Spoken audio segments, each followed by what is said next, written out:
Dobre.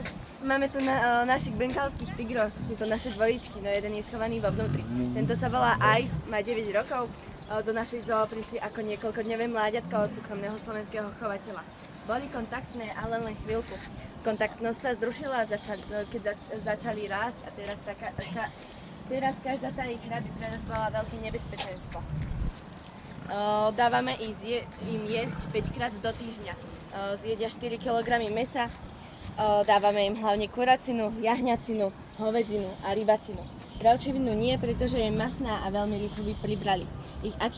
Bravčovinu nie? Nie, lebo je masná. Aha. Ich aktivita cez deň je spánok, dokážu spať až 16 hodín denne.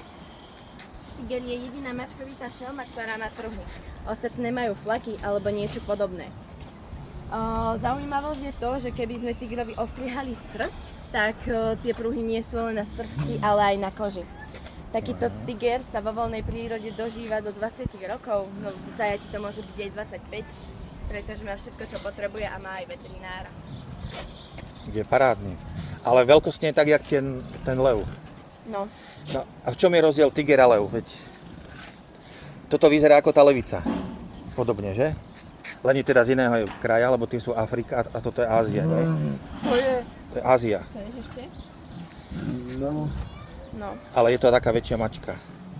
Tak rozdiel medzi nimi je hlavne v tom, že majú pruhy tigre. Hej, a to sa maskuje, to ako keď je v tieni, aby ho nebolo vidno.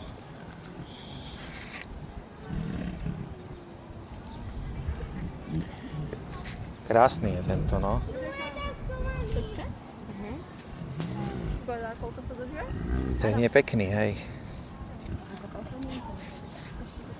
No, ja to počúvam. A ma dvede podrástli. No 2 roky som tu nebol, takže tohto si pamätám, ten bol takýto.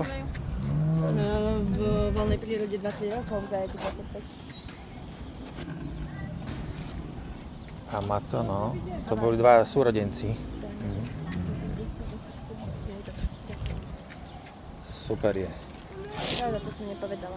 O termoreceptoroch si hovoril? Nie. Ako ide za tým jedlom, no? A vieš alebo nevieš? Viem, no. Čo je no? To si budem musieť pozrieť. Na fyzikoch má termoreceptory, ktorým vie na koristi nájsť najlepšiu teplú. Práve do toho miesta sa zahrihne a tak ďalej. Akože termoreceptory, že teplo, kde cíti teplo, tak tam ide? V podstate áno. Zajímavé. A majú dlhé očné zuby, ktoré majú približne po 8 cm. On ide po krku, nie? Tam ho kusne do krku. Ajško? A on vykrváca hotovo. Bezbolestne. Dobre, super.